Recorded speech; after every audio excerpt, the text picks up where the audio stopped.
Hola, ¿qué tal? Buen día. Hoy hablaremos de uno de los temas principales, el tema número uno en esta serie de temas de neumología y que corresponde a la exploración física en neumología propiamente. El tema estará abordado en dos clases. La primera clase hablaremos sobre algunos signos extratorácicos que propiamente nos hablan de procesos que pudieran estar sucediendo dentro del tórax. Y el segundo tema ya es propiamente sobre la exploración física como tal de tórax. ¿Sí? La exploración física sigue siendo una parte fundamental en el abordaje diagnóstico y terapéutico de los pacientes. Quizá una de las especialidades con mayor apoyo en la exploración física sigue siendo la neurológica, ¿sí? Como sabemos, los especialistas en neurología, los neurólogos, eh, echan mano de mucha exploración física y quizá es una de las exploraciones físicas más engorrosas y más difíciles de entender, porque la exploración física nos traduce un proceso fisiológico, fisiopatológico de la enfermedad. De ahí que el clínico deba de conocer los hallazgos clínicos y entender el sustrato fisiopatológico de la enfermedad que está proporcionando esos datos clínicos. ¿De acuerdo? Entonces hablaremos primeramente de los signos que se encuentran fuera de tórax, pero que nos hablan de patología torácica. ¿Sí? Este es un recordatorio anatómico. En la primera imagen, en la imagen de la izquierda de la pantalla, observamos la disposición del ganglio estrellado, que es una estructura nerviosa que se encuentra alojada en el cuello propiamente dicho y algunas fibras nerviosas dentro de la cavidad torácica. Su disposición anatómica es a nivel de la unión o de la articulación costovertebral, de la primera articulación costovertebral. Se encuentra por detrás del pulmón y muy cercano en su trayecto a estructuras, sobre todo vasculares, ¿sí? Esta estructura nerviosa, el ganglio estrellado, es una estructura con sustrato fisiológico de fibras simpáticas. En la segunda imagen observamos cómo, después de haber descrito la situación anatómica del ganglio estelar, el ganglio estelar emite algunas fibras aferentes simpáticas hacia el ganglio oftálmico, que es un ganglio también de origen nervioso que se encuentra por detrás de la órbita.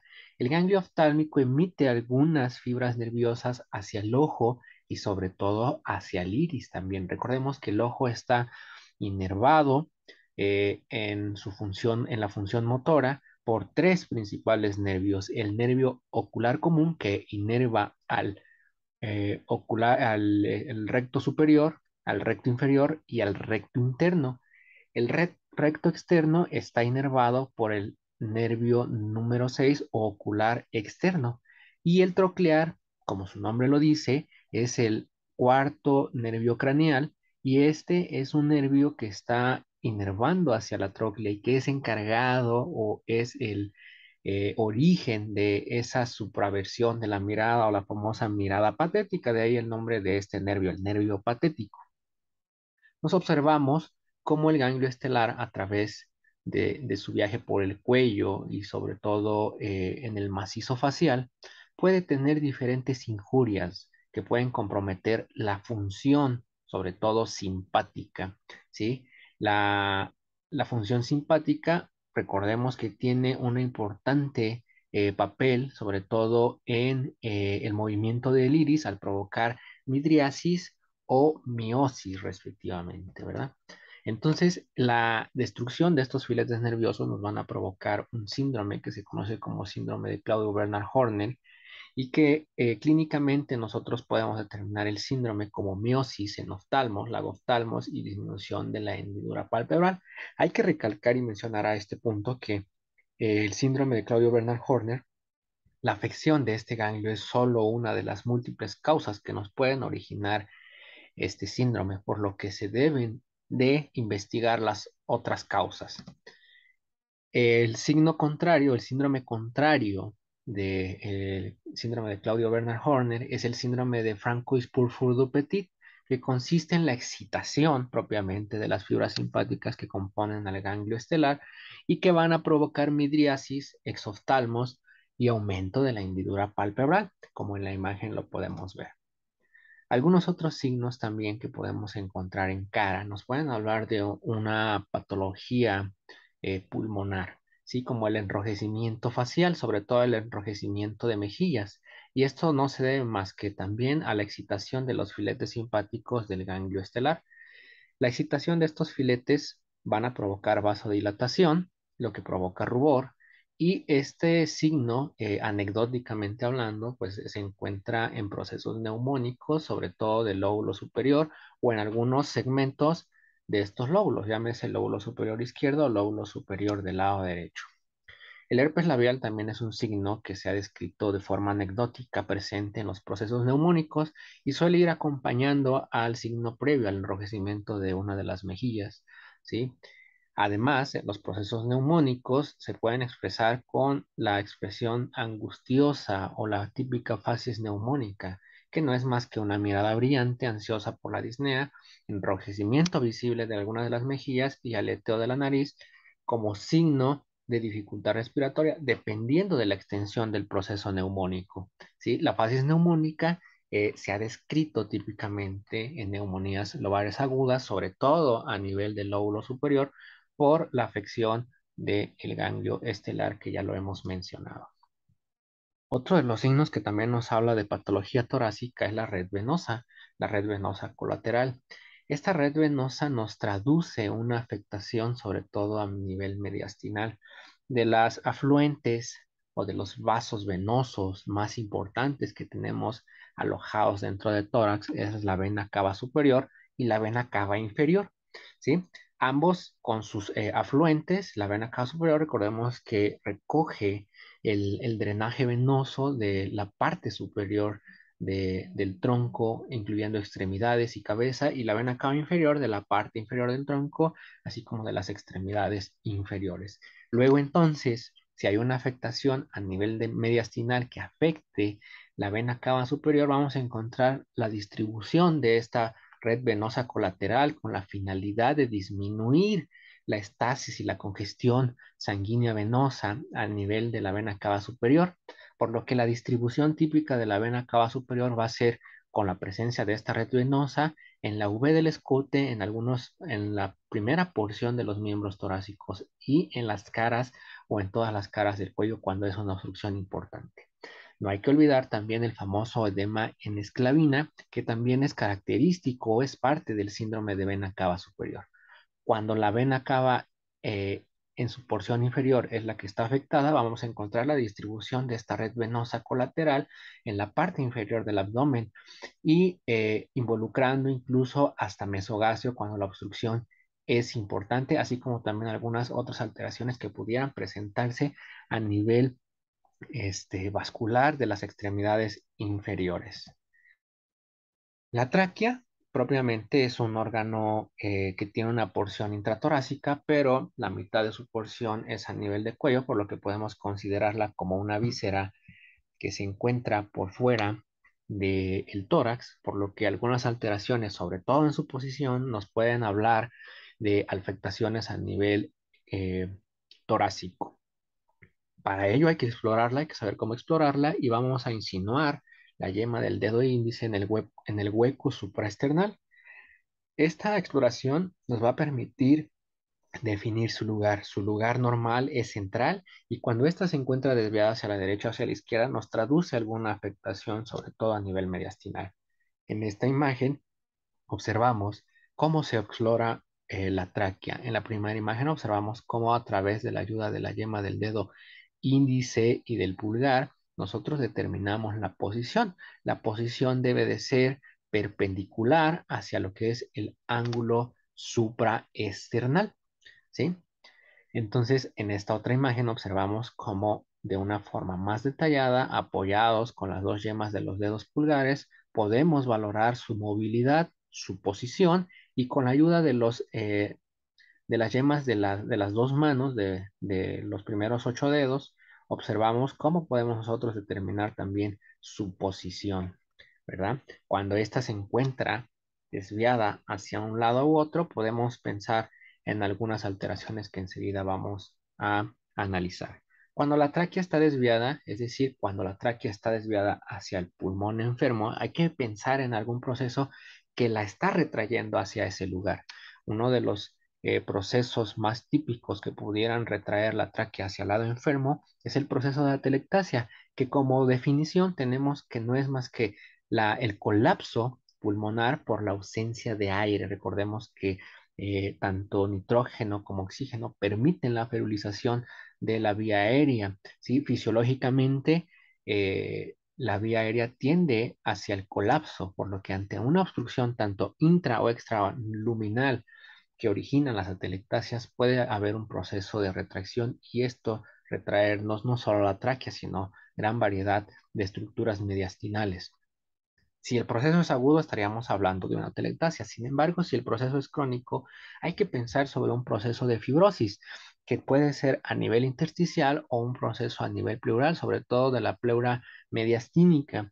¿Sí? Esto va a provocar que la retracción de las estructuras mediastinales sean hacia el lado enfermo.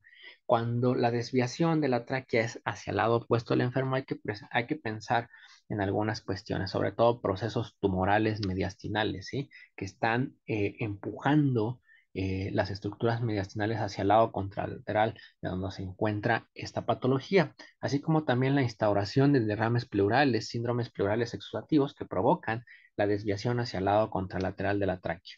Y el neumotórax hipertensivo, que es un proceso casi siempre relacionado con un traumatismo torácico, no es la causa definitiva ni la única, pero casi siempre es originado por un proceso de neumotórax, de un proceso traumático directo, sí, que provoca o impide que haya una disminución de la presión intrapleural, lo que provoca que vaya aumentando de forma progresiva la presión dentro de la cavidad pleural y esto provoca que las estructuras mediastinales, entre ellas la tráquea, sea desviada hacia el lado contralateral. El neumotórax hipertensivo, además de tener un distintivo en su fisiopatología, tiene también un distintivo en la premura de su tratamiento, ¿sí? Porque al desplazar las estructuras mediastinales también se encuentran involucrados los grandes vasos, ¿sí? Al encontrarse involucrados los grandes vasos, el paciente dentro de la sintomatología, aparte de la propia propiciada por el neumotórax, vamos a encontrar también patología de índole vascular con datos de bajo gasto, de hipotensión, inclusive hasta choque. De ahí la importancia de identificar un neumotórax hipertensivo en estos pacientes para su pronta resolución con la disminución de la presión intrapleural evitar y evitar algunas secuelas o complicaciones de origen vascular. Los ganglios también son algunos componentes, algunas estructuras que nos pueden hablar ante su crecimiento de patología que se encuentra alojada sobre todo en tórax.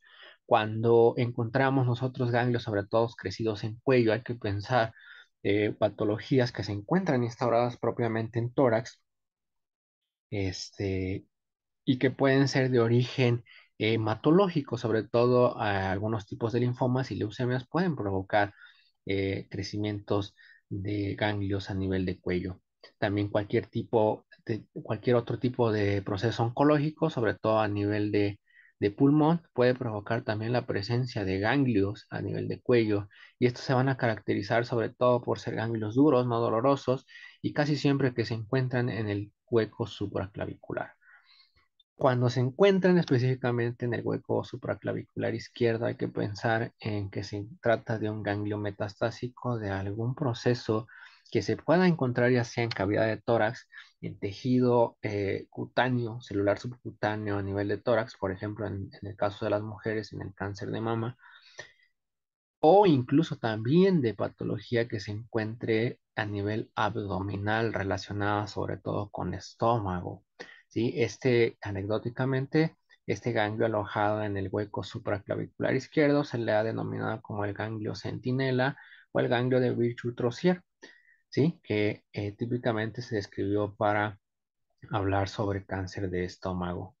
Sin embargo, pues también nos puede traducir algunas alteraciones que se encuentren a nivel de tórax, no es exclusivo de la patología. La cianosis, su definición es coloración azulada de la piel y mucosas. Propiamente aquí hay que mencionar que la cianosis no siempre es de origen pulmonar. Puede también haber alteraciones a nivel cardiológico que provocan la cianosis, ¿sí? Por lo que debe de tenerse en cuenta causas cardiológicas.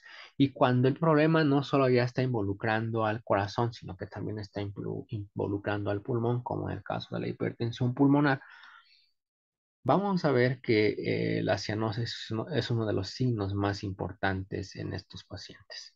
Sí, tenemos que la cianosis puede ser central o puede ser periférica. Central, podemos tener algunas variaciones. Por ejemplo, cuando la hemoglobina es normal, hay que pensar en una disminución de la saturación de oxígeno de forma no fisiológica, sobre todo cuando somos expuestos a grandes alturas y por ende hay alteraciones en el proceso de ventilación-perfusión, así como también presencia de cortocircuitos de derecha a izquierda, como por ejemplo en el síndrome en la tetralogía de Fallot, perdón.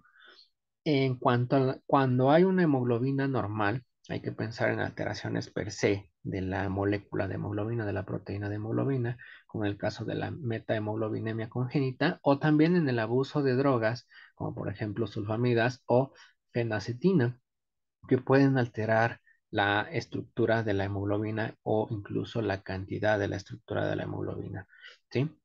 Cuando se trata de una cianosis periférica, hay que pensar en algunos mecanismos fisiopatológicos que nos van a dar la respuesta. Por ejemplo, vasoconstricción generalizada. El caso típico, el ejemplo típico sería una sepsis y un choque séptico en donde el paciente, además de tener una disminución en el gasto cardíaco, de forma compensatoria hay vasoconstricción periférica generalizada.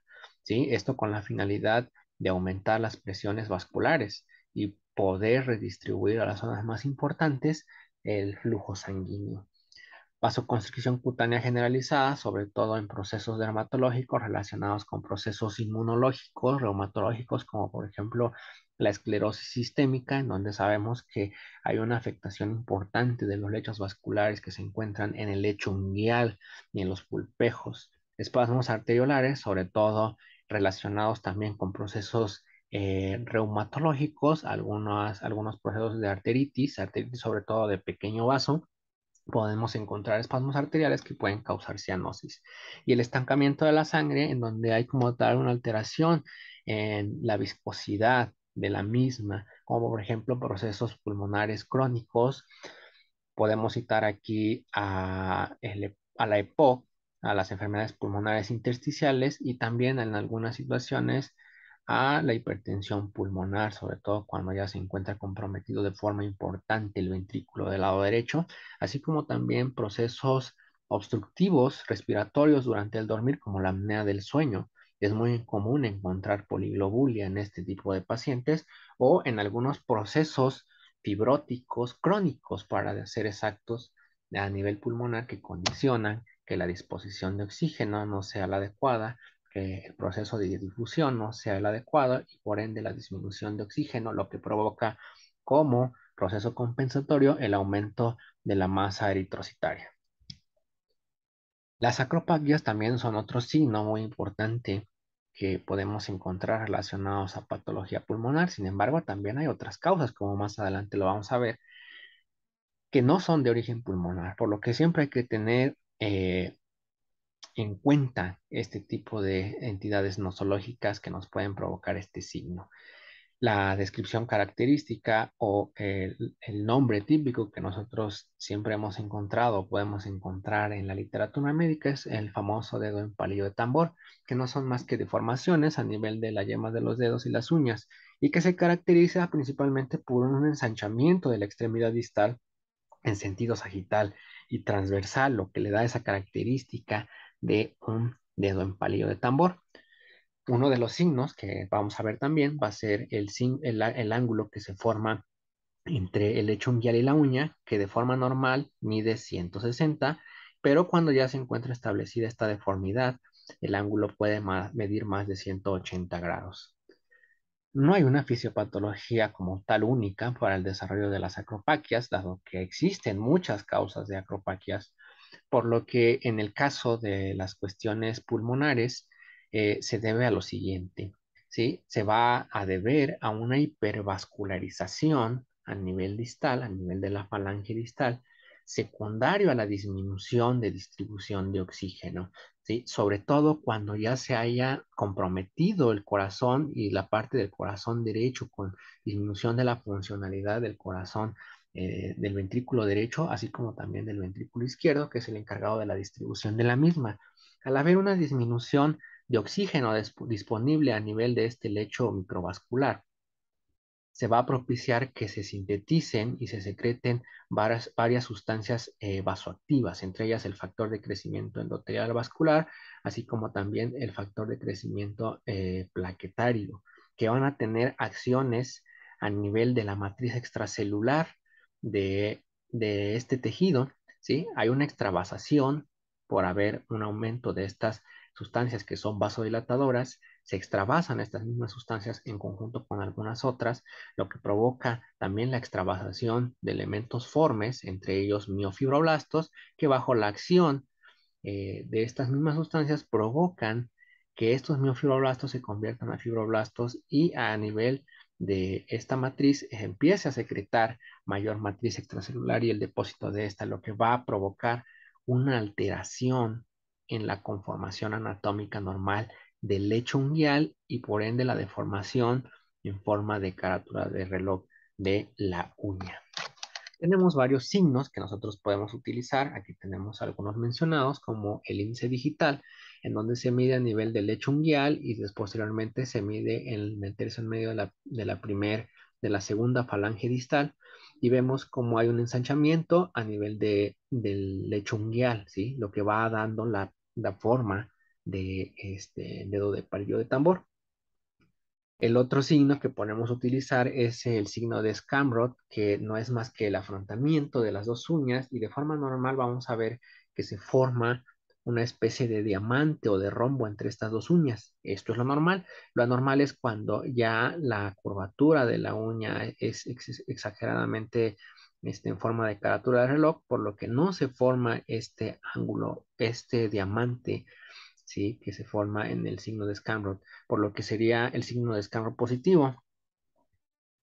¿Qué otros podemos utilizarle? Que ya habíamos mencionado, cuando a nivel del lecho unguial hay un aumento en el ángulo que se forma, más de 180 grados. El caso contrario sería a nivel de la primera articulación falángica distal, que es el signo de Kurt, y que aquí lo normal es que sea mayor a 160. Cuando el ángulo es menor a 160, estamos hablando ya de una deformidad en palillo de tambor. Y el signo de Scamrod, que es más que la ausencia de este diamante o de sí, de la presencia de este diamante que tenemos de forma normal al afrontar las uñas. En el caso de cuando ya hay una acropaquia completamente establecida, el signo de Scamrod es positivo. También podemos hablar sobre la graduación de las acropaquias. Tenemos que cuando una acropaquia es un grado 1, vamos a tener simplemente la presencia de fluctuación y ablandamiento de lechos unguiales. Cuando es un grado 2, vamos a tener que hay la ausencia de obliteración del ángulo onicodérmico y la presencia del signo de Scamrod. En el grado 3 y 4 vamos a ver cómo ya hay una convexidad acentuada en la uña y ya la yema de los dedos empieza a tener esa distribución o esa característica, esa forma en palillo de tambor. En el grado 5 ya determinantemente ya está establecida la deformidad en palillo de tambor, pero aparte vamos a encontrar un aumento en el brillo de la uña y de la piel adyacente, así como la presencia de estrías, sobre todo a nivel del lecho unguial, estrías longitudinales. Estaríamos hablando ya de una acropaquia grado 5. Así pues, la presencia de acropaquias cuando son bilaterales, hay que pensar en algunas entidades nosológicas en específico. La principal causa pues es enfermedad pulmonar crónica, la que ustedes quieran, enfermedad pulmonar obstructiva crónica, enfermedades intersticiales, hipertensión pulmonar. Eso nos habla de cronicidad. Sin embargo, hay otras causas, ¿sí? Que pueden provocar acropaquias. No toda acropaquia es de origen respiratorio o de origen pulmonar, sino también puede haber acropaquias que puedan deberse a otro tipo de enfermedades, como por ejemplo enfermedades cardíacas, entre la más conocida, la tetralogía de Fallot, pero también algunas alteraciones, como por ejemplo endocarditis bacteriana subaguda, la presencia de algún tumor a nivel auricular, como lo es el mixoma, y el síndrome de Eisenmenger, que no es más que la parte final de una insuficiencia ventricular del lado derecho, sobre todo en hipertensión pulmonar. La enfermedad hepática crónica también, en su parte como manifestación como de cirrosis biliar o hepatitis crónica, procesos intestinales crónicos como enfermedad inflamatoria intestinal, enfermedad celíaca, la presencia de linfomas, caridiasis y amibiasis, y puede ser idiopático y en este caso puede considerarse normal y genético cuando hay la presencia de paquidermoperiostitis, que no es más que un síndrome que combina tanto la presencia de acropaquias con la presencia de osteoartropatía hipertrófica y el paciente puede tener algunas características acromegálicas. Cuando son unilaterales hay que pensar en algunos procesos, sobre todo de origen vascular, ¿sí? Hay que investigar el antecedente de un EBC. Cuando las acropaquias se encuentran en un mismo lado y hay el antecedente de hemiplegia o hiparesia de ese lado, hay que pensar en un antecedente de EBC. Puede ser también causa de un aneurisma de arteria subclavia, de tronco brachiocefálico, arco aórtico, arteria axilar o alteraciones, sobre todo a nivel del arco palmar de una extremidad propiamente dicha. La coartación presubclavia de la aorta también puede presentarse como en dedos de palillo de tambor del lado izquierdo. Tumor de Pancoas también, la eritromalgia unilateral, que no es más que un trastorno muy raro, en donde hay dolor periférico de origen neurovascular. Comúnmente es un proceso que está asociado a trastornos mieloproliferativos y en los que los vasos sanguíneos, generalmente las extremidades inferiores, se bloquean de forma episódica y luego se vuelven hiperémicos e inflamados. Y en este caso, el origen de las acropaquias es por un déficit intermitente en la disposición de oxígeno en los lechos vasculares distales. En pacientes también, como por ejemplo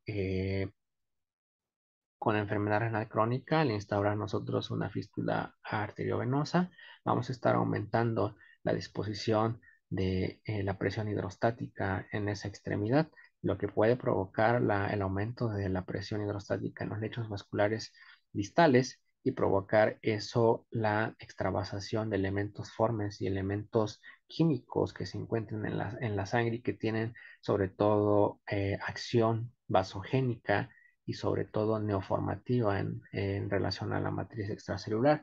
Y el injerto arterial infectado también puede ser una causa de acropaquia unilateral.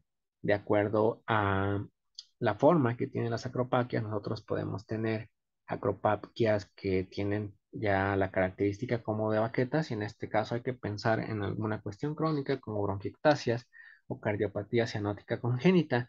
Cuando la acropaquia es dolorosa, hay que pensar en un proceso oncológico subyacente, así como la presencia de absceso pulmonar. Cuando la acropaquia puede ser reversible y es de instauración aguda, hay que pensar en la presencia de algo que se instauró recientemente, como lo puede ser un proceso infeccioso, como absceso pulmonar o empiema torácico. ¿Sí? La acropaquia, que suele ser recurrente, puede estar asociada sobre todo a mujeres embarazadas, sanas. Hay que recordar que en el embarazo hay un aumento en el gasto cardíaco, lo que provoca la disposición de mayor volumen sanguíneo y por ende la mayor disposición de presión eh, hidrostática a nivel de los lechos vasculares distales, lo que puede provocar la extravasación de elementos formes, elementos celulares a nivel distal. Hasta aquí vamos a abarcar esta primera clase de tórax. En la siguiente hablaremos propiamente ya de la exploración física de tórax y de algunos de sus hallazgos que podemos encontrar en la patología respiratoria.